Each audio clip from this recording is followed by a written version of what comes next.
pandemic. And so we will remind you, as we have been through emails and through the Westward and in our meetings, just to remind you whether we'll be on Zoom or in person. And with that, do we have any other pop-ups today?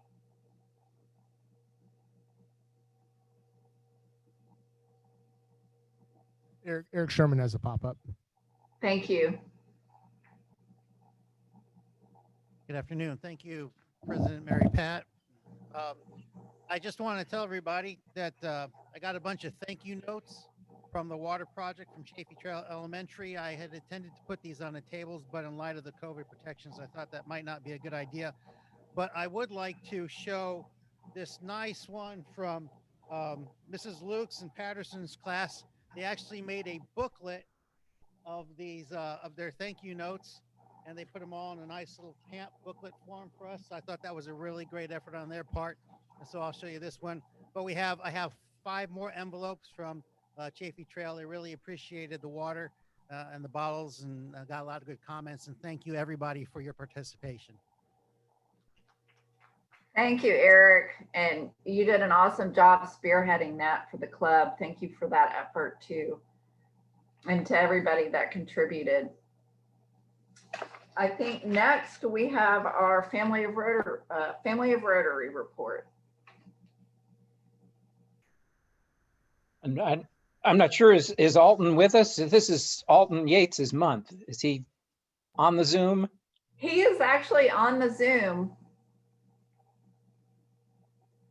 Well, let's give him a second. I am on the Zoom, but unfortunately, I was not aware that this was my month. This is my first time back, but if anyone has anything that they know about of any of our members, I would happy to pinch hit for you, Alton. I reached out over Thanksgiving with an email and I didn't hear back. So I hope your email address is correct, but I'm happy to pinch hit. We have several birthdays the first week of this month. Ron Roberts was yesterday. Nina Sasser is on the 4th, and I am on the 6th. So those are 3 birthdays this week. And then I did notice that a couple of Rotarians, Dan Griffin and Richard Tackett, supported the Daniel, or will be supporting Daniel kids through their businesses in a golf tournament later. I guess it's later this week or next here in December. And then for those of you who have not gotten your issue of the local resident, you'll want to be sure to check into the how it was or the way it used to be section, because Jimmy Kelly is featured on a double spread page. He's big news in the resident for this week. So take a look at that. It's very interesting, and he's got several references in there to W.W. Gay and Bob Shercliffe, who are mentors for him. So congratulations to everybody, and unless we've got some other things that folks know of, that's Family of Rotary. Thank you, Paul. I'll be prepared next time. You bet. Well, Alton, I think one of the big updates was on your health. It was great to see you today. It's good to be here, and I'm so happy to see all you guys. I miss you so much. Welcome back. You're looking good, sir. Thank you. Next, we have Ike, who will give our Sergeant at Arms report and our football report. There's no visiting Rotarians or guest this afternoon, President Mary Pat, but I do want to acknowledge Alton back for the first time, and Clayton Riley and Dave Hires in person. Happy to have you here. Thank you. That's wonderful. Welcome back, Clayton. We had an announcement for Marathon High. Mary Pat, did you want to make that? No, we weren't able to commit or confirm. Okay. Move Well, forward with the introduction. Thank you. okay. Well, without further ado, I will introduce our speaker. Our speaker. Oh, the football pool. Oh, sorry. Yes, sir. The good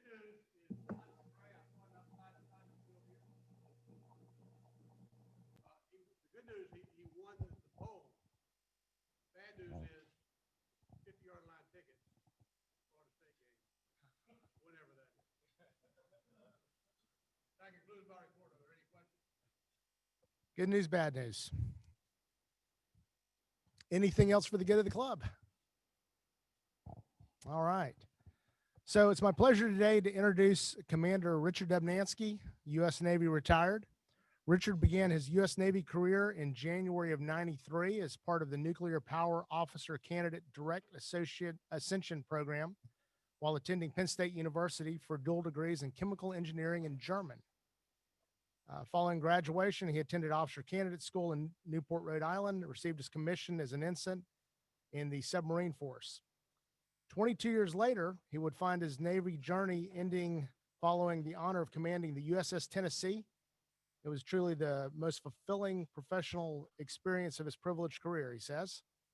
In between 1993 and 2011, Richard served tours on numerous submarines and submarine classes in the fleet.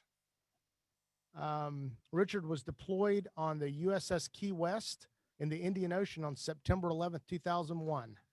Key West became the first submarine to report to the wartime theater of operations after that dark day. Richard also participated in Operation Enduring Freedom, later Operation Iraqi Freedom during that tour. In between sea tours, Richard served at the Pentagon, Submarine Squadron 6 in Groton, Connecticut, and the Staff Commander, Submarine Forces for the Atlantic in Norfolk, Virginia. While he was stationed at the Pentagon, he reunited with Michelle Gideon of Beaumont, Texas, at their 10-year class reunion. They were married prior to his assignment on the USS Key West and relocated to Pearl Harbor. For the last 10 years, they've resided in Jacksonville, Florida, where they're raising their 3 sons, Trey, Griffin, and Miles, and their Australian Shepherd rookie. Following Richard's retirement, he worked for a brief time in a manufacturing company, and he joined GE Healthcare as Director of Services for the Jacksonville and South Georgia markets 2016. He is currently Senior Director of Consumer Operations for GE's Southeast region, covering a portfolio of tens of thousands of devices throughout the Southeast, managing the customer experience across a $500 million healthcare franchise. His team of embedded relationship executives work directly with the largest hospitals in the region. Richard Dubnansky.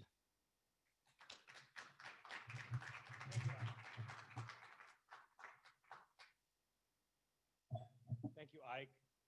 Thank you, everybody. I hope you can hear me, and I really appreciate the opportunity and the honor to be here to speak to you guys. Is there, you get the presentation up?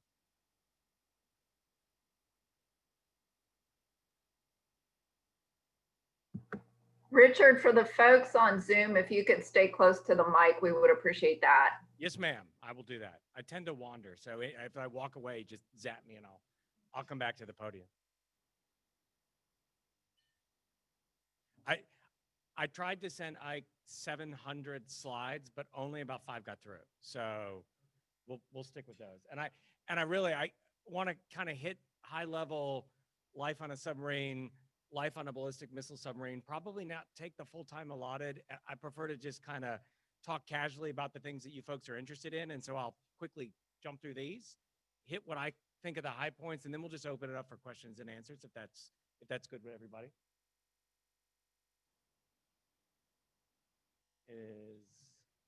Oops, can you go back?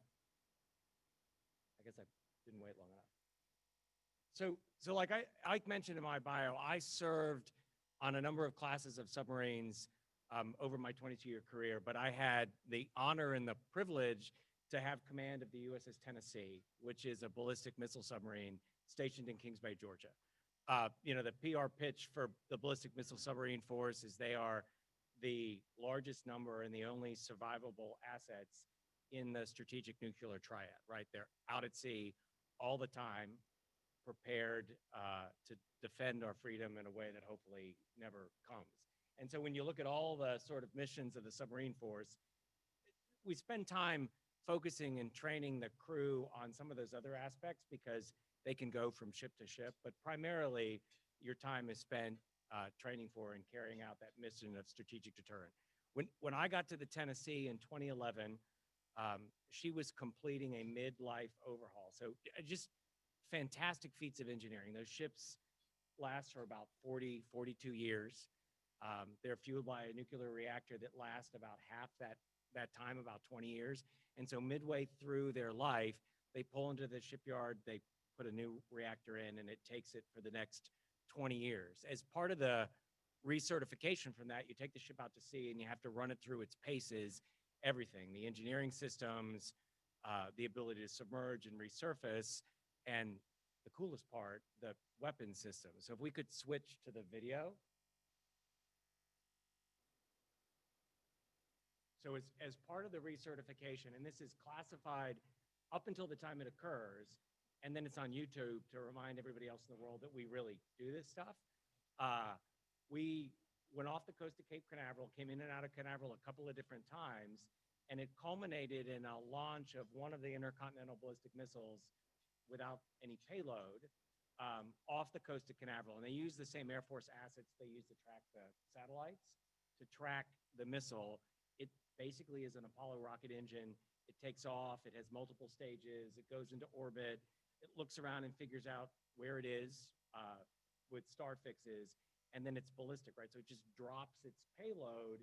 And in the case of mine, the test payload would land in the garbage can sized spot of the ocean of your choosing, somewhere in the Azores off the coast of Africa, so thousands of miles away. And when we did this, again, it's classified up until it executes. I keep stepping away from the mic. But we have an escort ship that filmed it, and so they post this video after the fact. Are we gonna get it? No? Okay. It's the coolest thing I ever did, personally or professionally. And I brought a movie, but there you go. Let's see. So, you know, just kind of a relative size of the ships in the fleet. The numbers are probably just a little bit dated, but a ballistic missile submarine is 550 feet long. So that's as long as the Washington Monument is tall. Pretty big ships. 18,000 tons, which is about 4 stories. There's 4 decks, and it carries up to 24 of the kind of missiles in the video that we haven't yet seen. The missile compartment is the major portion of the ship. It's about 300 feet long. I was talking about it with one of the gentlemen over there. I mean, it's like, how can you spend your time inside of there? To me, frankly, it seems pretty big. And we took one deployment where the treadmill didn't get back on the ship before we left. And so that missile compartment, I could run laps 300 feet, 40 feet, 300 feet, 40 feet, and 14 and a half laps was a mile. So you know, do it old school Denzel Washington style. So, I mean, it feels pretty big.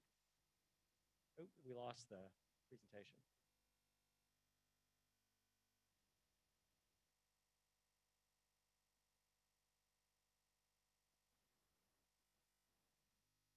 Let's see.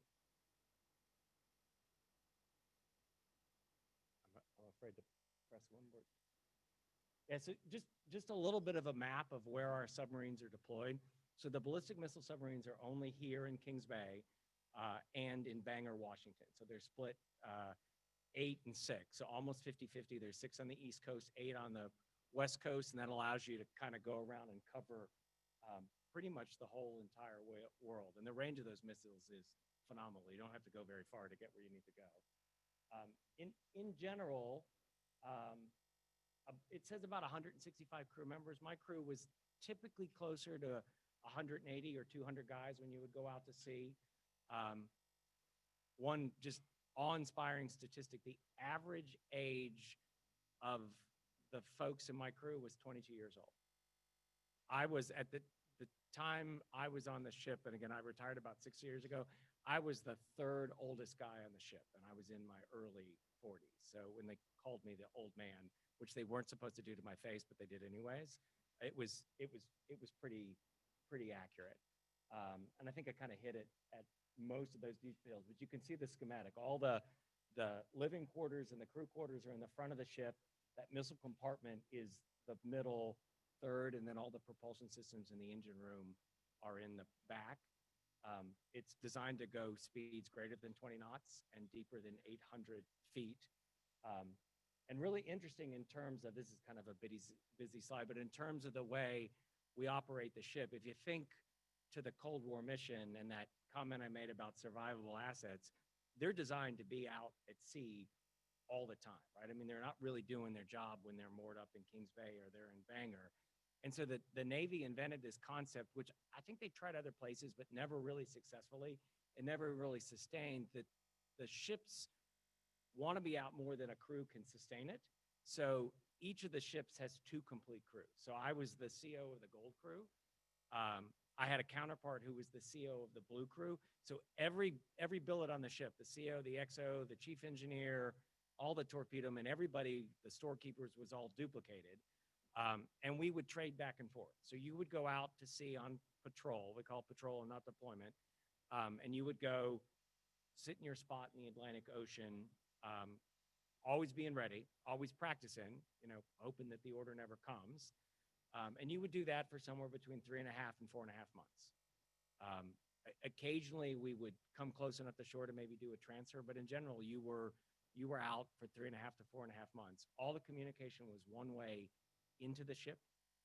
It came over a VLF floating wire, so that the transmissions were transmitted at 1 baud per second. So 1 character every second on a 2-hour cycle, and that was how much information you could get. And you were trained so that the National Command Authority knew exactly how you were going to respond without ever talking to you. And no communication back to my boss, no email, which I didn't realize until I joined the real world how awesome that was, but no email or communication with your family either. And if you had to do something like come up and use a ship-to-shore phone, which we had the capability, but the danger was always the bad guys would come and get you, had to be something pretty significant. And frankly, not something that I never had to do. So we would go out to sea for 3.5 and 4.5 months, and the other crew would be onshore in Kings Bay. And they have a facility that we would call the schoolhouse, the Submarine Learning Center. And it basically was a high fidelity training environment that replicated every aspect of the ship except for the galley. So the cooks always kind of missed out on the training. But that crew, they'd take a little bit of time off, and then they would spend their time running through the paces of everything that we could do on the ship, every exercise. You would get recertified to be able to operate the ship and go out to sea. It would come in for maybe 3 weeks. Everybody would converge on the ship and do whatever preventative maintenance, change the oil, fix the stuff that needed to be fixed. You'd go out quickly with your boss, who would spend maybe 4 days making sure that you really were ready to go, and off you would go. So the ship would be at sea probably 10 months out of the year. The crew would be at sea, functionally about half of that. And again, like no other class of submarine, no other class of ship in the Navy operates that way. Hers operated that way successfully. And it was funny, I had spent the entire prior portion of my career on attack submarine, so longer deployments, 6 or 7 months, pulling into Portmore, seeing other places. And I thought that that would be easier because it was shorter. What I failed to recognize, and I had young kids at the time, was that it was actually easier on the families for the crew for you to be gone and not communicate and not come back. And it was the getting ready to go and getting ready to come back that created all the churn for your family. And all the deployments were classified. So my wife couldn't have a candy jar with pieces of candy and count down to the end of deployment or count down to when dad was leaving. It was all, she knew, but she couldn't tell the kids. And it really struck me. I think my oldest was in 3rd grade, and we got a call from RPDS that he was having a complete wobbly because he thought, he'd seen my bags. He thought I had left and not said goodbye. The truth was I was going in a couple of days. I didn't go that day, but that's the kind of stuff that those 22-year-old crew members with their 22-year-old wives and their little kids we're dealing with day in and day out.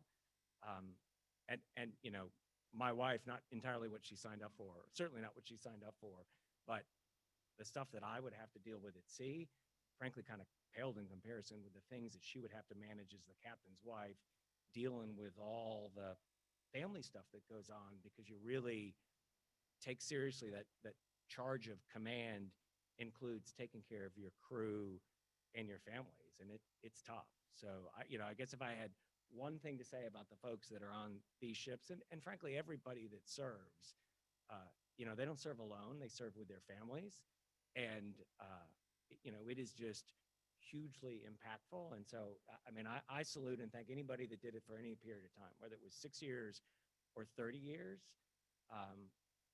It's a life-altering experience, and one we should all be grateful for those that have done it and those that have the watch today just up the river. I wasn't really keeping track of time. I don't have any more slides, so this was the end. Oh yeah, this was my sales pitch for anybody that has young sons and daughters, grandsons and granddaughters who might want to join the submarine force. A little bit like the Marines, only better. There's an element of managing to your uniqueness, right? Forming a cultural identity around your group. So we're probably all dorks, but we're really cool dorks. And a lot of responsibility earlier in your career.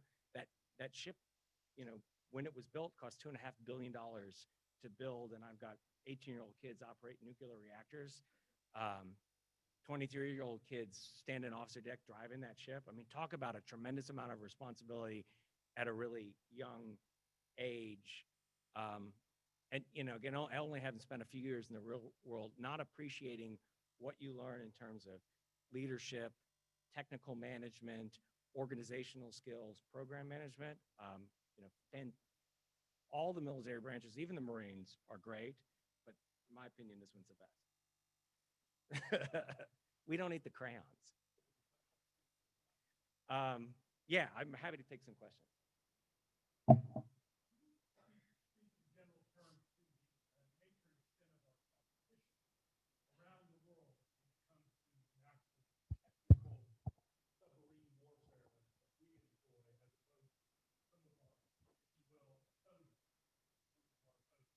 Yeah, absolutely. For the folks that are on Zoom, can you guys hear the question, or do I need to repeat it?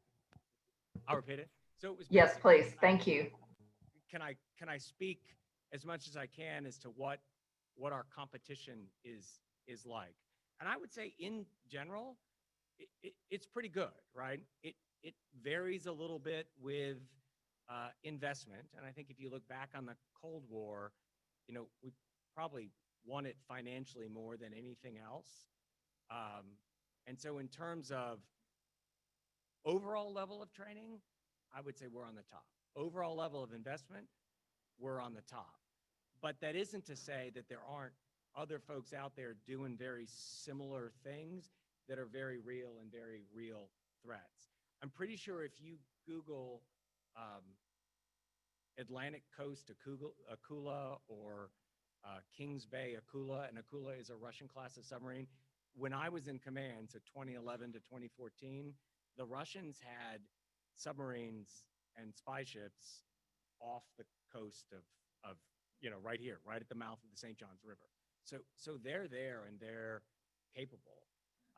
In terms of ballistic missile capabilities, us, the British, the French, the Russians, the Chinese, the traditional powers.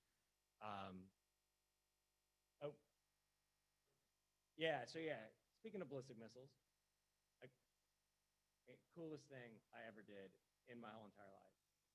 And it was kind of staged. So it ran a little bit differently than it would in a real missile launch in terms of validating launch orders and getting targeting. It felt more like I would envision a launch at Cape Canaveral. It was kind of staged and there was a countdown. And when it went off, so there's a small gas explosion, and it basically, the hatch opens and it tosses that thing, 130,000 pounds, tosses that thing out of the ship, it breaks the surface and it senses the deceleration as it starts to fall.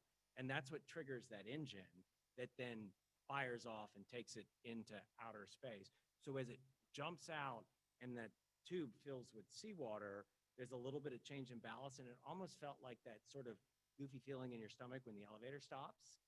And then the periscope's underwater. You're submerged when you do it, but we had it up so you could see, and you could see all the bubbles from the gas, and then you could see the flash from above the water.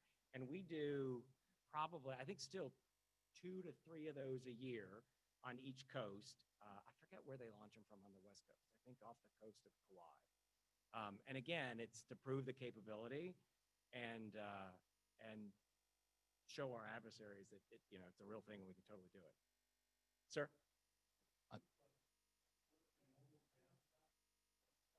Oh, yeah. Well, first, thank you for your service. Thank you. And so I think I heard from your bio you were 9/11 Yes. Key West.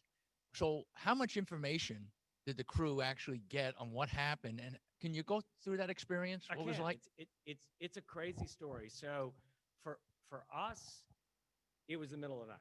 We were in the Indian Ocean. We had left Singapore for kind of a routine port visit. We were on our way to Bahrain, which was the submarine maintenance port in the Middle East. So that was where we would pull in and they would do sort of mid-deployment repairs of the ship. So we had left Singapore probably 3 days before. I was the officer of the deck. The ship was submerged at midnight ship's time. And so that meant that the captain was asleep. I think the XO was probably asleep. And I was the senior representative in charge of that ship in the captain's stead. And you will periodically go up and check in.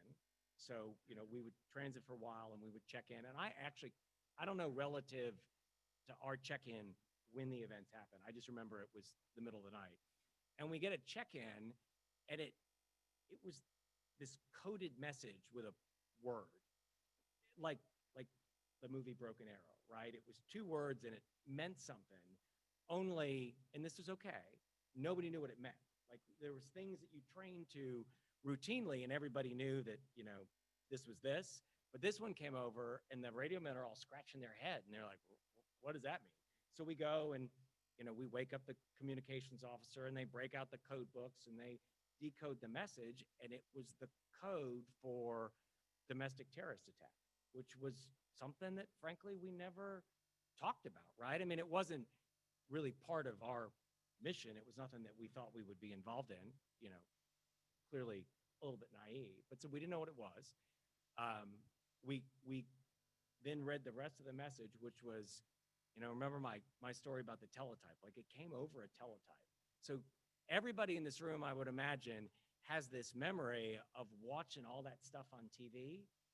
I never saw that. As a matter of fact, I remember watching the 10-year anniversary footage and there was stuff there that I still had never seen. The stuff that you guys saw over and over again, we got a coded message that said 2 passenger aircraft impact the World Trade Center, fires at the Pentagon, stand by. And I like 2 passenger aircraft read to us like a Cessna. Like it just didn't, I mean, and I know it didn't make any sense for anybody in the room, but it didn't make any sense. And so we sat there for a while until we got the orders to, we actually kept stationed in the Gulf of Oman, which is just outside the Persian Gulf. And we got orders to go to the Gulf of Oman at best speed. And we never ran at flank speed. It was not very fuel efficient. And, that 42 years life assumes you're pretty responsible at your gasoline. But, we floored it and went all the way to the Gulf of Oman.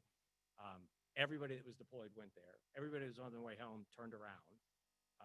And then everybody, the ship that I was on, the Key West carried Tomahawk missiles. So land attack missiles with a range of somewhere beyond 1,000 miles.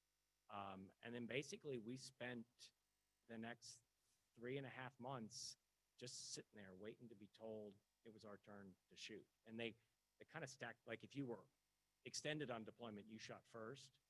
We were sort of towards the end of the queue. And during this whole time, never talked to my wife, never talked to my family.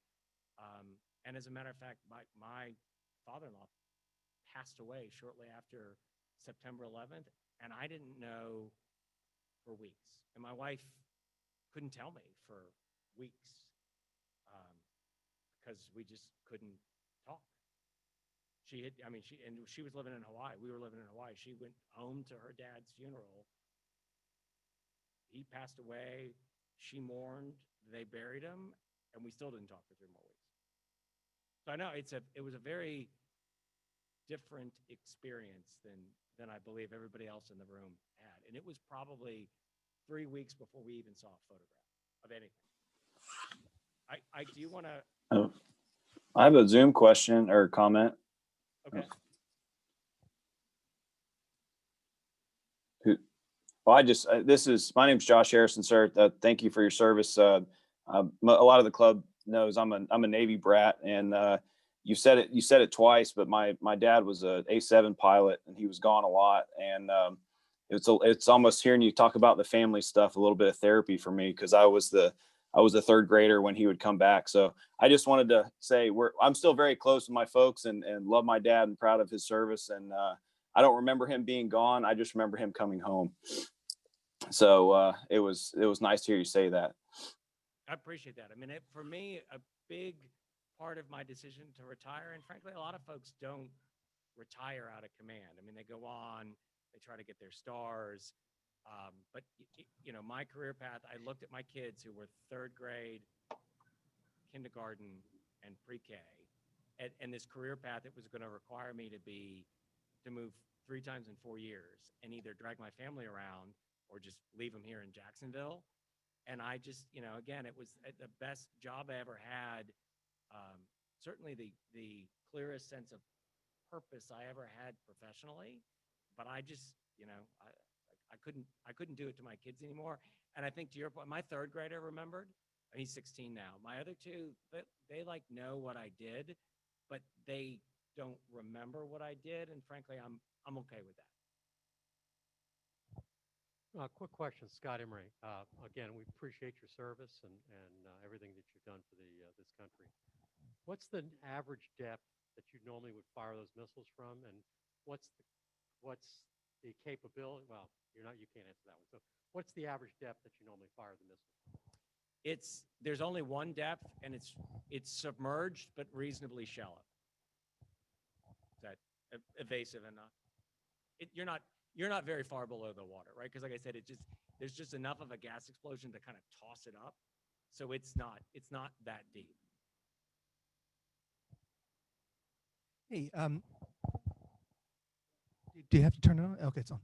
A friend of mine was a captain out of Kings Bay, and one of his few joys was scheduling the food, because he said the food with submarines is very different than on the fleet. Could you elaborate on it some? Yes, I was afraid you were going to ask me this question. The raw materials for the food on my ship were very high quality. My cooks weren't really great at cooking. As a matter of fact, I remember, and that comment about there was no place for the cooks to cook in the schoolhouse. I'm a member at the yacht club, so don't throw me out of here. But I actually tried to get them to have an internship at the yacht club when everybody else was in training. I thought that would be great training for them, but it was too much bureaucracy, and it wasn't the yacht club, it was the Navy. It was just too hard to do that and not pay them, and what if they got hurt? But yeah, we had really good meat, really good steaks.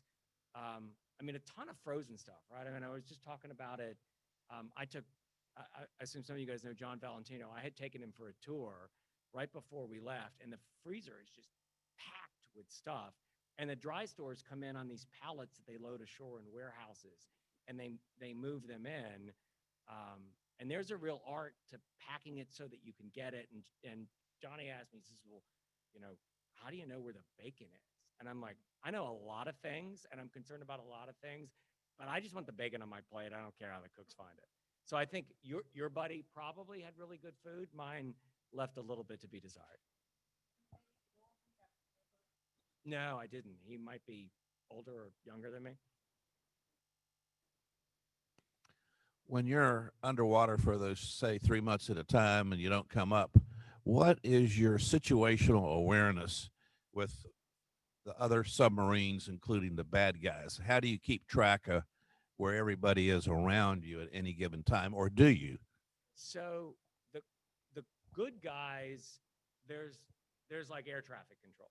So there's somebody, and some of it is done here in Kings Bay, some of it is done in Norfolk, but there's air traffic control to keep us in the right space. And different than driving your car, much like driving an airplane, it's three-dimensional, right? So the right space can be this way or it can be this way. The bad guys, if other people find them, then we have a means to communicate that wire of information. Like we would get notes as to where those folks were. And for a ballistic missile submarine, the whole point is to stay away from the bad guys. So then we would generally be rerouted into a place that was safe or far enough away. But you're relying on all those other folks, those attack submarines, those aviators and their P3s, the underwater arrays that monitor some parts of the ocean. I mean, you're relying on somebody else to tell you where those things are. If we find them ourselves, probably not a good situation, because that means they probably found us too, and that's not what you want. Too close, yeah. If we can find them, then they can find us, and it's too close.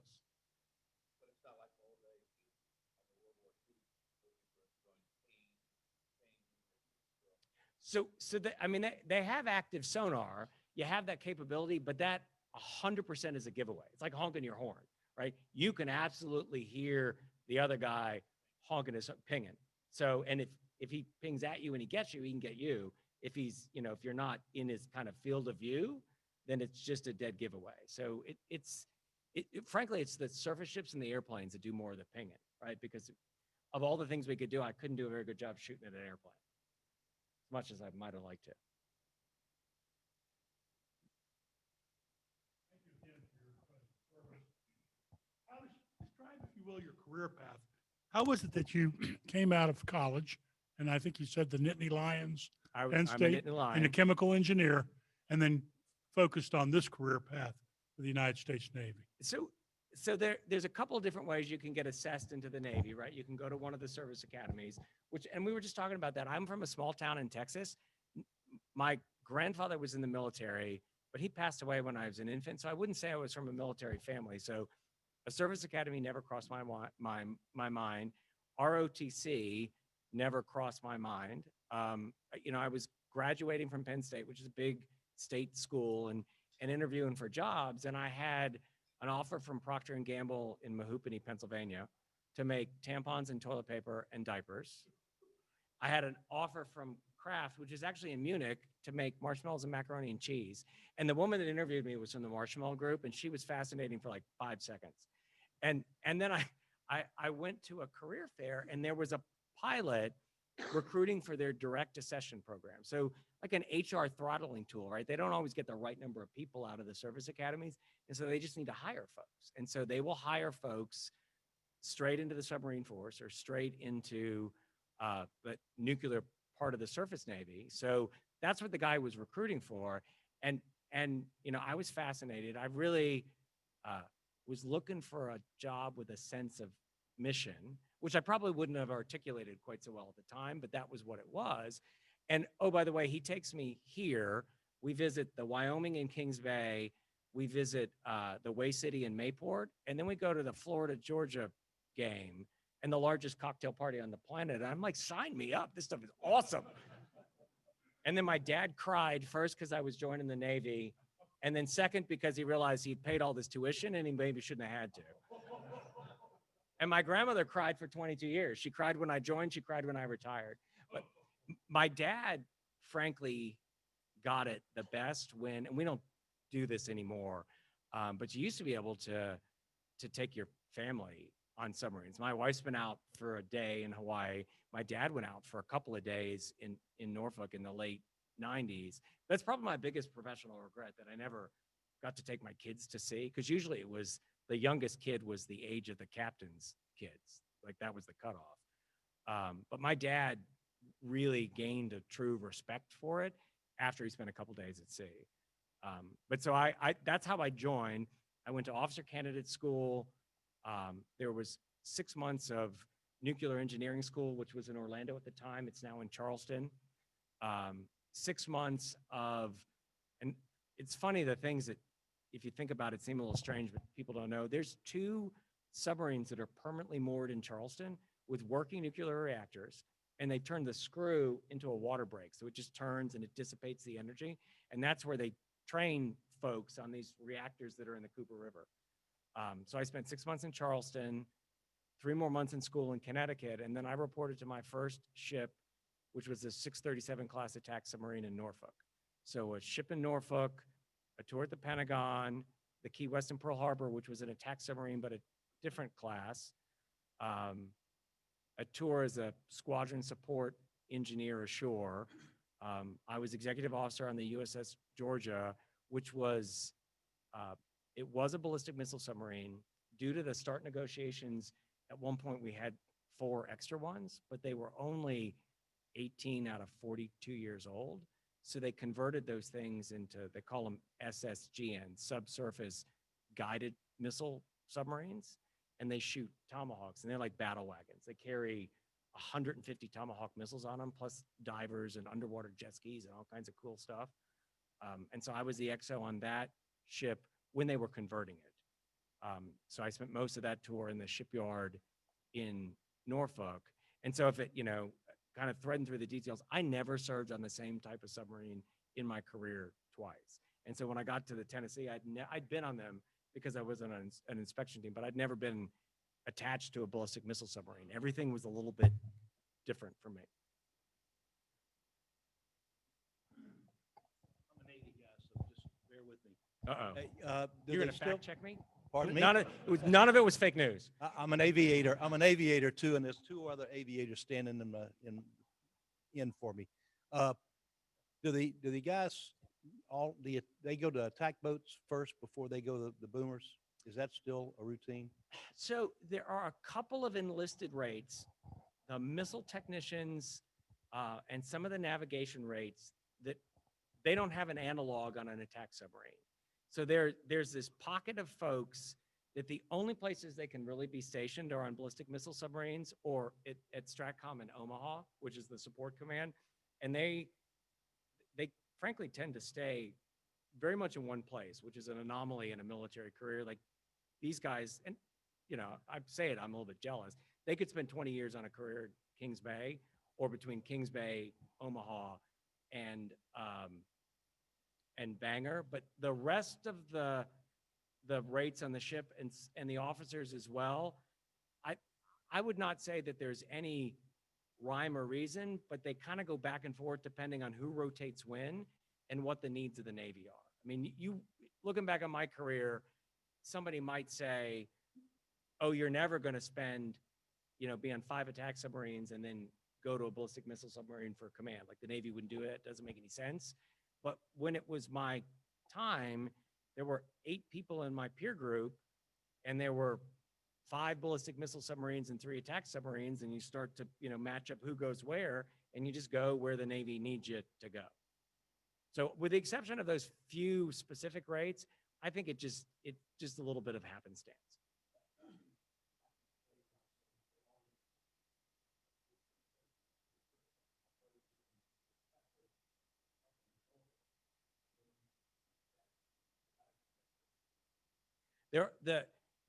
The SSGNs, which is the Florida, Georgia, the Ohio, and the Michigan, now those are, I was in 05 in command. So I was a commander. They called me Captain Skipper anyways.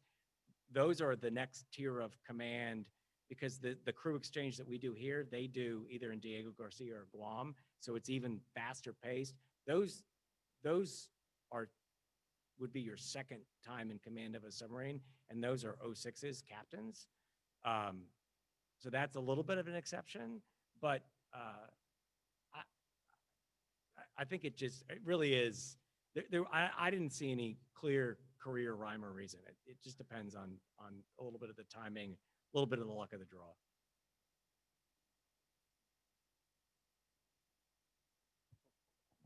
I could do this all day. If we ever went to real war, what's the survivability of nuclear sub? So it is, the advertising bullet is that it's the 100% survivable asset in the nuclear triad, right? As long as nobody knows where we are, those ships at sea are 100% survivable. There's no way. I mean, it's a big ocean, particularly if you think about the size of the Pacific Ocean, which I think, especially if you live on the East Coast, you don't have, maybe a respect for the fact that it's 8 hours on a plane to Hawaii and then 8 hours more to Guam and then even more to get to the coast of Asia. They're 100% survivable at sea, which was in their entire mission, right? Their entire purpose. We have one more question. So you're underwater for 3.5 to 4.5 months. Yep. You go nuts after a while? I would like to think I didn't. I mean, there's a routine, right? I mean, people thrive on routine and purpose. So, there's a very rigid routine of training, maintenance, execution of the mission. You're running fire drills, you're running flooding drills, you're doing code breaking exercises. I mean, everybody's very focused on the mission. And I think that's what kind of keeps you going. Everybody knows everybody. So in terms of personal support, I mean, I knew the name of every person on the crew. And, part of my routine was every night after dinner, I'd walk the ship. Generally, they would rotate around the clock in like 3 sections. So every third day I'd be talking to, I talked to everybody over 3 days. On the 4th day, you talk to the same group again. So there's a lot of support from each other. You get a lot of support from your families. A lot of guys exercise to keep sane. A P90X on DVD was the thing. We had a spot that was, probably like this big, and somebody mounted a DVD player. And attack submarines space is way more at a premium, so it's harder. But we could bring enough free weights that you don't want to drop because the bad guys can hear you, to, and bands and stuff, to kettlebells to do that. We had probably 2 treadmills, 4 bikes, a couple rowing machines, plenty of places to do pull-ups. Like I said, if you really wanted to and you weren't too big, you could run around the missile compartment.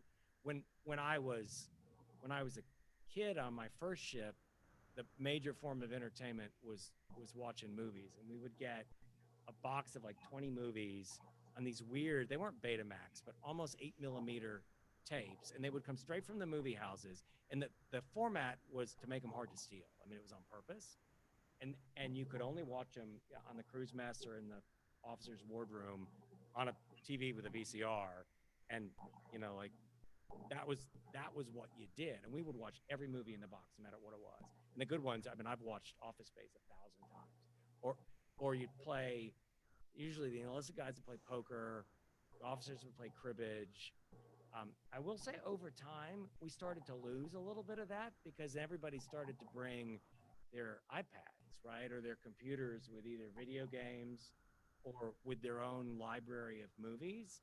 And so, and I was probably guilty of this too. Like sometimes you just needed a little bit of space. And so guys would go to their bunk and they'd pull the curtain and they could watch whatever they had brought or downloaded or played a game. But, we were kind of talking about this before. I mean, a lot of really hard things. But for the most part, it was just the job. It's just what you did. The mission made it doable and important, and you just supported each other. I mean, you just supported each other. Everybody would have a bad day, even the skipper. And you would think my closest confidant would be my XO, but it really wasn't. It was my senior enlisted, we called him the chief of the boat. And he was, my peer in age, my peer in experience. He was the senior enlisted guy in the boat. And he'd be the guy that'd be like, skipper, back away from the computer, or leave control. The officer deck's got it. Go take a nap, or get on the treadmill, or eat a cookie. I think it was frequently eat a cookie, because a hangry skipper was not really any good for anybody. But we just took care of each other. I really appreciate everybody's time. I hope you guys found it worthwhile. It was absolutely an honor to be here. Thank you. Thank you, Richard. Thank you for being with us today. It was absolutely captivating, and I'm sure everybody in attendance would agree. We appreciate your service. Just to remind everybody, next week is a Zoom meeting, and to please RSVP to Patty for the Christmas party at the zoo. And we'll close the meeting with a 4-way test with Joe, please.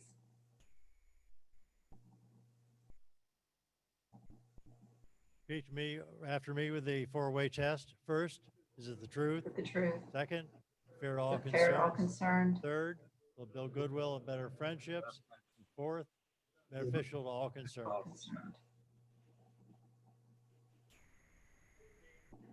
Thank you. And that will conclude our meeting for today. Have a wonderful rest of the week, everybody, and thanks for being with us. Bye, everybody. Good to see you, Alton. Hey, Alton. Bye, guys. Thank you. Take care. Bye, everyone. Thanks for the well wishes. Glad you're doing well. You take care. I'm doing fine now, doing very well. I can tell. You look great. I thank you. Take care now. Y'all have a good week.